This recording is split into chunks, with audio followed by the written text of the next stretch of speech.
ఈరోజు నాచారంలోని బాబానగర్లో మేము మహిళల గురించి కుట్టు శిక్షణా కేంద్రాన్ని 3 months 3 నెలల ముందు స్టార్ట్ చేసి ఈరోజు ముగింపు ప్రోగ్రాము మహిళల గురించి నిర్వహిస్తున్నాము.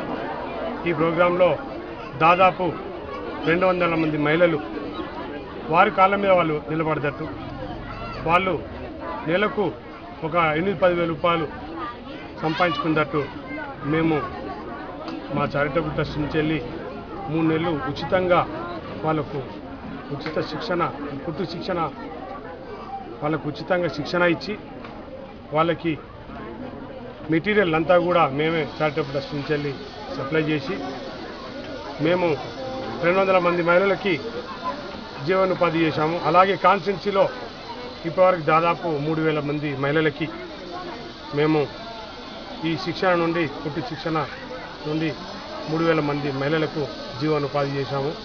అందులో భాగంగా ఎవరైతే నిరుపేదలు ఉంటారో, మరీ నిరుపేదలు ఉంటే మేము వాళ్ళకు ఉచితంగా మా చారిటబుల్ ట్రస్ట్ నుంచి వెళ్ళి మేము మిషన్లు కూడా, కుట్టు మిషన్లు కూడా ఉచితంగా ఇవ్వడం జరిగింది. ఇక ముందు కూడా నిరుపేదలు ఎవరన్నా ఉంటే మా ట్రస్ట్ నుంచి వెళ్ళి మేము ఉచితంగా కుట్టు మిషన్లు కూడా ఇస్తామని చెప్పి తెలియజేసుకుంటున్నాము. అలాగే మహిళలకు ఈ ప్రోగ్రామే కాకుండా, కుట్టు శిక్షణ ప్రోగ్రామే కాకుండా వాళ్ళకి బ్యూటీషియన్ కోర్సే అనుకోండి, లేదంటే ఇంకా ఏదైనా మహిళలు ఇంట్లో కూర్చొని ప్రతి మహిళ నెలకు ఒక 10,000 రూపాయలు సంపాదించుకున్నట్టు మేము ప్లాన్ చేసి, మహిళల గురించి చాలా ప్రోగ్రామ్స్ ఉన్నాయి, వాళ్ళు ఇంట్లో కూర్చొని కూడా నెలకు 10,000 రూపాయలు సంపాదించేటట్టు మేము మా చారిటబుల్ ట్రస్ట్ నుంచి వెళ్ళి ఇంకా చాలా ప్రోగ్రామ్స్ చేయాలని చెప్పి నిర్ణయించుకున్నాం.